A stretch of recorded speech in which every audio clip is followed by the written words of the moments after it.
Hey, what's up, and welcome to this episode of Rainer on Leadership, a regular podcast for those in leadership of any role, but particularly the church. My name is Josh. My name is Sam, and it is still Green Shirt Day. If you listen to the last episode, Still green shirt. It's green shirt. because we record two of these episodes, typically two at a time. So I did switch offices though, so if you are watching, I got a new backdrop. you did change the background. You did not change I'm in your my shirt conference room, not my office. because your roof is getting fixed the at roof your church. is getting fixed. Yes. So let's talk sermon illustrations. But before we do, I want to thank our sponsor, Southern Seminary. Hey, we told you about Shadowbrook Church in Suwanee, Georgia, in the last episode. Pastor Jared Rumley was shepherding a divided congregation. Like a lot of you, went to an established church. It was tough those first couple of years. There was gossip going on. Older and younger members were kind of getting at each other. The Great Commission had been relegated to the staff. Rumley needed some guidance. He knew where he needed to turn. He turned to Southern Seminary, and you do as well. So go to sbts.edu/unified. SBTS, Southern Baptist Theological Seminary.edu/unified. There's the story there. You got to go read the story and then learn more about how Southern can help you. They helped Jared Rumley. They helped Shadowbrook Church. I know they can help you if you are in an established church that isn't where it should be. You need to reach out to Southern. So sbts.edu/unified, link in the show notes. All right, Josh, you preach, so I've heard. I have a couple times before. Yeah, I've listened to a few of your sermons. You're good. You're solid. Appreciate it. You have good illustrations. I get more compliments on my illustrations than just about anything else. I'd say it's one of all of your sermons are solid. Of course, they're biblical and all that. I'm not gonna tear you down on a public podcast. But Yeah. your illustrations are good. So walk us through this. Like, why are illustrations important? Like, should you? Because there was an era where it was like, spend 90% of your time on a really good sermon illustration and then figure out some Bible verses to pack into it and then make that your sermon, right? That was before our time. That was before our time. But there was an era where that was kind of a thing. I don't think that's an appropriate way to preach, but illustrations are important. So tell us why. I think they're important for a number of reasons. They engage. People are story driven. Just by the way we're story and narrative driven. That's why Jesus used stories more than other things. He spoke mainly in parables and stories, and so we're that way. The Bible is a story. It's a big, great narrative. And so sermon illustrations will engage an audience. They'll introduce a topic. They are sometimes explanation.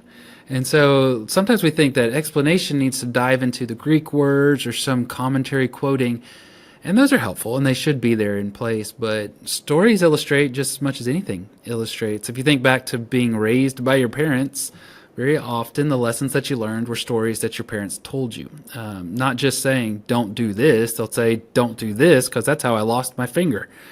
So that's those are stories, and they're helpful. They're also sort of oil is the way that I would you've got these pieces of the engine of the sermon, and if you don't have the lubrication in there, if you don't have the oil, then you're going to just burn out. People cannot listen to just straight details over and over. And this is true in every aspect of our lives, but yet for some reason, there are preachers and there's a whole group of thinkers that are like, that's just watering down the sermon. And I'm like, yeah, but you don't talk to your spouse that way. You don't listen to radio or TV that way. Even our podcast, which is primarily designed to communicate information and how-to information, we tell stories because you have to tell stories in order to engage people. So incredibly memorability is important. Stickability is important. There has to be something that I'm going to use a different metaphor than oil. I'm going to use kind of the opposite is stickiness. It's like how does this particular point stick in the brain? Well, a good illustration will do that. And a lot of times, if you have a good illustration, people will not only remember the biblical principle, they'll often remember the text too, especially if they're writing notes, which I do encourage people to do. Either take notes on your phone or write notes. Write notes is, there's studies on this. It's better to remember things. But no one's going to remember anything if you're just regurgitating commentary facts, right? So that's not a sermon. It is you have to breathe life into the message, and the way that you do that is through these illustrations. So we've talked about this before, the kinds of illustrations that get used, like personal stories, historical examples, visual aids. I'm not a very big visual aid guy myself because I'm already corny and cheesy. And man, I just, it's even worse when I do a visual aid. But there's this new tool now called, his name is ChatGPT. Yeah. Have you used ChatGPT at all for sermon illustrations? I do, and I do weekly, in fact. And where I found it to be very helpful is not to ask it for the sermon illustration, is to ask it to brainstorm with you. And so I find this to be very good. And so, like, I'm trying to illustrate this principle or this idea. What would be some thoughts? Help me think of some thoughts. And it'll throw out some thoughts, and some different ideas. It's like having somebody to bounce back and forth some things to. If I do have a specific illustration, for instance, this week's sermon, I really wanted to close. I had it in my mind that comparing a 911 operator to Christ, and this idea of somebody being right there with you, walking you through it, keeping you calm, telling you in your emergency what needs to happen. I literally asked ChatGPT, I said, I'm looking for a real life, verifiable story, something gripping and dramatic of a 911 operator helping somebody save a life. I know those are out there. I can Google it, but I was looking for some in particular. And it gave me one. And then I searched it on the internet. I read 3 or 4 other stories, the same story that it told me about. I put that all in my own brain and put it into my sermon illustration. And so I look at ChatGPT as like a mega search, like a super search. And I use it a lot. Quotes, I'll ask for quotes. It's just, you got to verify everything. So that's what I use it for. Completely agree. The way that you describe using ChatGPT, I think is very appropriate, because you're trying to find something specific and then verify what that is. Because we could get into the ethics of AI, but we'll put that on hold because that's a whole another conversation. In fact, we'll have a future episode on that. We'll do that. I don't know when it'll happen in the next few months, though. It'll come out because we do plan these ahead of time. So we'll do something on the ethics and efficiency of AI here very shortly.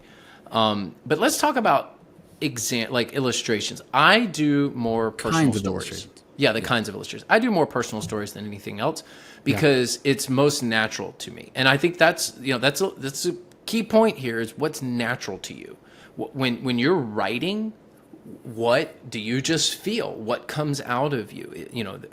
In order to be a good preacher, and I'm going to die on this hill. In order to be a good preacher, you have to be a good writer. And what I mean by that is you have to put words out there. Now you may say, I just do an outline. I don't do complete sentences or whatever. But it starts, every sermon starts with writing, whether it's an outline or a manuscript or 3 points on the back of a napkin, the way that my dad used to preach. That's literally how he preached. Whatever it is, it starts first as writing. So however those words come out of you, that's good, right? That's your natural personality. So for me, it's personal stories. I use other things. I make myself do other things because there's only so many stories I can tell about my kids every week, right? And no one wants to hear that over and over and over again, especially my kids. But I don't know, Josh, what's your default when it comes to illustrations? Yeah, I would probably lean towards personal stories. However, I am I'm pretty disciplined on using all of the things that we're going to list today. And so I try to, if it needs an illustration, I'm going to make sure that I don't use too personal stories. I'll go looking for a historical example. I'll look for some quotations and kind of balance it in. I think that's really very, very effective for me. But in particular, when it comes to either my opening story or my concluding story, the thing that introduces the topic or sums it all up, those will almost always, one of them will be a personal story. And as recent as possible, within the week, I find to be very, very effective. Something that my family's dealing with or talking about, those kind of things. Where do you find your historical examples? ChatGPT. No. No, I mean, I'm serious. I will ask for historical examples on things. The other deal is I just have this shtick, and if you know me, I'm just a big fan of Texas as a state. And so I really like using Texas history examples. And so... have you ever done one on the Alamo? Yes, I have. In fact, I even started a sermon one time with the famous song, The Alamo. A couple of weeks ago, I was talking about a tree. I was doing Psalm 1, and the whole theme of the sermon was the tree and those kind of things from Psalm 1. And so I wanted a historical example of some. So I just asked ChatGPT, what are some famous trees in Texas? And tell me the story behind them. And it gave me a list. And I remember that one in particular, I asked for 3 or 4 because it just gave me 4 or 5 options. I didn't like them. Yeah, give me some more. Give me some more. I found one called the Which Way tree.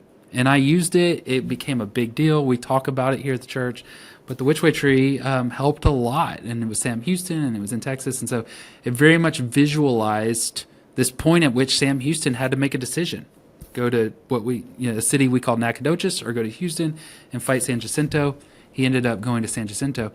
And Psalms 1 paints a picture of 2 paths. You can either follow God and do what you need to do, or you can go the easy route, the one that seems safe. And so that's an illustration that ChatGPT really helps me, because I'm not a history major or anything like that, but I love searching historical stuff, especially about Texas. I don't do any of that. So I like to read, and I still read print books. So I'm kind of old school. So my historical examples tend to come from whatever I'm reading in the moment. And it just always seems to match up. I don't know why that is. You know, I'll be reading, I'm reading a book called The Evangelicals right now, it's okay. Pretty balanced view on the history of evangelicalism, but not completely from the conservative perspective. So, I got a few issues there, but neither here nor there. But a lot of great stories in there, a lot of great history in there. And I'm sure that many of them will end up in my sermons. I talked about Truman a lot when I was reading, McCullough's biography of Truman. I just end up matching whatever I'm reading to my sermons. I don't know how that ends up working. It just kind of works for me. So I'm kind of old school there, man. Sometimes what I'm reading dictates what ends up in my sermons. Yeah, and that's just a principle I learned very early on, and I think this is one of the reasons why illustrations are just more natural to me. Any story can illustrate nearly any point, anytime. Once you really kind of unlock that reality of the last week, 7 days, you had more than enough experiences, more than enough conversations. You read more than enough things. You watched more than enough TV to have illustrations for your sermon. You don't have to go back into the deep recesses of your memory. Just this last week, you had some good ones, and they can be as simple as a conversation with your child, or getting stuck in traffic, or a menu order. They can illustrate all kinds of things, and that's the life that we live. So I really encourage people to start thinking that way, that what you're doing. And so I'm the same way, Sam. When I'm reading a book right now. It's a biography of this Texan historian. It's called A Texan Story. And there's all kinds of illustrations in there that are coming up and coming to mind. And sometimes I'll use them, sometimes I won't. But just different things pop up. All right, let's talk quotations. Ooh, this is hard. I don't use many quotations unless the person is dead. Yeah. Because the second I put a quote up on the screen of be someone living, the very next day, Yeah. there's going to be some scandal about that person and what they did and blah, blah, blah, blah, blah, blah. I'll use some well-known theologians from time to time, but even then, it's like their legacy is solid. They've been dead a long time. Those are pretty much the only quotes that I use. In my sermons. I use them more sparingly. I don't have a quote every week. I'd say once a month, once every 2 months, I'm doing a quote. But I don't know how you feel about that. Do you quote living people, or do you just stick to the dead ones? I mean, sometimes I use Logos. There's a feature in the Sermon Builder, which I wish it was out of the Sermon Builder because I don't use the Sermon Builder in Logos. But there's a feature there about quotations that helps a lot. Takes all of my resources and quotes out of it. I'll also use ChatGPT. I'll just Google biblical quotes or Christian quotes on this topic, and I'll tell you, like, I mean, for every quote I use, and I do like using them, so I will use them once every 2 weeks or so.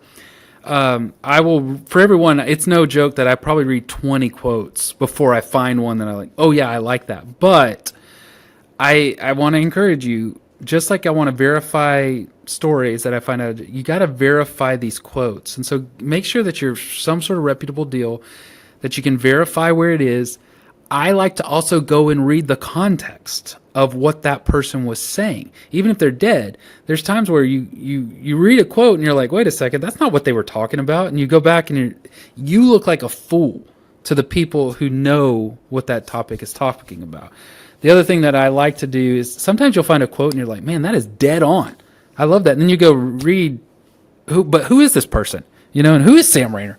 I go like reading and I look up and I'm like, this guy was like a atheist slaveholder that murdered his wife. And I'm like, okay, well, I don't want to use that quote. So there are times where it's not that bad, but maybe it's a different theological persuasion or something like that. I'll say, one pastor once said, and I'll just like say the deal. And I'll just use that, or I'll give some credence that I didn't make this up, but I'm not necessarily wanting you to go chase down this person. So I've done that before. I have also, if there's a really good long quote, I've reworked it, because, the reality is when I'm quoting John Piper or Matt Chandler, J.D. Greer, anybody, when I'm quoting A.W. Tozer, Eugene Peterson, I'm just quoting things that they wrote down in their sermons. And so your whole, craft your quote. Sometimes I will do that. It's like this, and then I'll just craft a quote that Josh King wrote. But I try to capture that. I don't want to rely too much on my heroes like Timothy Keller and not just do the work myself. So I think one underrated sermon illustration is critiques of culture. Mm-hmm. And because often associated with the independent fundamental Baptist movement, where the whole sermon is built around some critique, which, by the way, there is some validity to that way of preaching, perhaps overdone, and perhaps a bit too bombastic at times. But I don't think we do this enough. I think we have really tamed our method of preaching to the point to where we're not prophetic enough about what is wrong with society, what is wrong with culture. And granted, that's a huge debate because there are some things that people would go on and on and on about, and I'm like, yeah, that's not a big deal. And then there's, like cell phones. Okay, they're ubiquitous. They're a problem. You're right. Yeah, they are. Mm-hmm. But do we need to rant and rave against them every week? No, you don't. Mm-hmm. Or technology, just to say technology in general, that's a common one. But I do think that we don't speak to the ills of society enough. And this really comes out of, and this gets back to the book that I'm reading right now, The Evangelicals. I just finished a chapter on Billy Graham. Love Billy Graham. My dad was the founding dean of the Billy Graham School at Southern, so think very, very highly of him. But he was, while early in his ministry, he would critique more. Later, he critiqued less. And I think people saw the success that he had where he did not critique nearly as much in his sermons. He started with critiquing communism, by the way. Most people don't know that about his story. That was his big thing was, communism. But later in his career, just kind of softened the language. And that comes with age too. So I don't want to critique Billy Graham. Who am I? Mm-hmm. But I think that people mirrored that and carried it forward, and we don't speak enough about the ills of society. What say you? I tend to agree. I do agree that like the problem is, especially in the fundamentalist preaching, where the whole sermon is just somehow some rant against movies, where Yeah, and I'm not there's talking no about text that. in that. And so, yeah, it does come up in illustrations. It comes up in as an illustration. I think it's a good thing. But what I like to do is sort of come alongside culture and say, here's something that we commonly hear, or here's a thought that we commonly hear. And man, I get it. I feel that same tension myself. But here's where I think they miss the mark, or here's where I think you go too far. So I like to say that. So just a couple of weeks ago, I was preaching a text from Psalm. The whole main point of the Psalm was that Jesus is King, or would be Jesus. It didn't say Jesus, but is of course the Messiah. And the weekend before was the No Kings parades, or the No Kings protest. And so what I did was I said, look, it's been all over the news. There's this giant thing called No Kings, and they were pushing against perceived missteps of the United States president. But we don't have kings in America, and so we struggle with it. However, there's a big note in those protests that says, I don't have a king.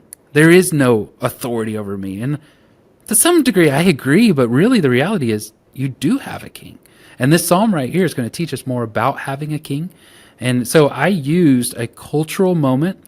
I critiqued it by saying it's kind of silly, but then also pointed out some of the legitimacy of the feelings of, say, they perceived an overstep from the president. And so I think that helps in a number of ways, critiquing culture. If you can critique it well, it helps people be sober-minded. It helps them not be afraid. It helps them kind of look at things instead of this partisan idea where everything the culture does is either bad or everything they do is okay and acceptable. But say, there's some good to it, of course. Protest, nonviolent protest, those are good. I support that. The mentality that I have no authority in my life, well, that's just not true. And here's where we can critique that part. I think that's a good example. I think that's a really good example. No, I'm not talking about, ranting against every movie that comes out, or tobacco products, or whatever, substance that's out there that you may not like. I am talking about speaking into the moment, and critiquing that moment, not just the fun ha-ha cultural things, which are great to pull into your sermon. Those almost become personal anecdotes, but actually speaking into what may be wrong in culture. And I think forever we focused on the molehills and maybe have missed the mountains when it comes That's to true. That. All right, visual aids. We'll do one more. Visual aids. I like them. I just don't use them. I just don't. I just don't. I need to do more. Like some big giant prop on this stage. Just don't do it. Yeah. Here's my take with visual aids. Don't do the giant ones. Do the very simple ones. The one that you just pull out of your pocket, or this just thing. Because here's what I like about it. I love using visual aids in a way that says the next time you see a light bulb, here's what I want you to think about it. The next time you see a fuse, I once I did one of those little car fuses, and I had a story with it, and I held it up. And sometimes it's just a personal anecdote. You're telling the story, but then you hold up a menu, and you're like, here's the menu. Here's what I'm talking about with this menu here. I think visuals just kind of enforce the personal story. I don't necessarily use the visual. I think where people struggle with visual aids is they think the item itself is supposed to illustrate. And really what I'm just trying to do, the way I use visuals, is the story I'm telling is what this will help you remember. Now, I will say, and these are all my personal stories from recently, Psalm 119. I just preached it, and I talked about it as instruction, but I used 3 different kinds of instructions, like a recipe, like game instructions, and like a user's manual. Well, that was 3 easy visuals. I just pulled them out of a bag. Somebody called it my Mary Poppins bag because things just kept coming out of it. But I held up a board game, and I was like, this is instructions on how to. This is a recipe on you mix this, you get this. And this is instructions on an installation. I had a thermostat installation there. So, yeah, I think they're great. I love using those, and I love hearing later where people are like, I drove by the water tower and I thought about what you said and Christ and the way He is, and so that's. I mean, obviously I didn't bring a water tower into the church, but those are some things there, and sometimes you could just throw a picture up on the screen of the bigger things. So that's how I use visuals. Well, there you go. That's a good point. I do use pictures on a screen, so maybe that counts as visual aids. Yeah. But Hey, your props. last one. I don't use props. Yeah, just very quickly. I know we're out of time, but most of the church, they don't know the biblical stories anymore. Use Old Testament biblical stories. Use them over and over and over. They're great. People love them. You can go, there's this really great story in 2 Samuel, blah. And you set it up like a really fun narrative. People really get into that. They're like, wait, that's in the Bible? Yeah, go for it. Wait, she shoved a tent peg through his skull? She did. Look at this tent peg. This went Yes. through his head. Okay. And go I on. have it right here. A good visual aid, good biblical example. Hey, thanks for tuning in to today's episode. Want to thank our sponsor, Church Answers. We actually have a new sponsor next week that we're excited about. You just have to wait. You just have to wait. Until then, let's talk about our certifications. Go to churchanswers.com. Check out our certifications. We've had so many people go through these, whether it be church revitalization, whether it be church consulting, expository preaching, simple church certification, bivocational certification. We have several there for you to check out. We realize that not everyone can go get a seminary degree, nor do they want one. But these certifications may be for you. So churchanswers.com is a good place to go for our certifications. Yeah, thank you so much for listening to Rainer on Leadership. If this show was helpful to you, make sure that you share it with others, and we will catch you next time.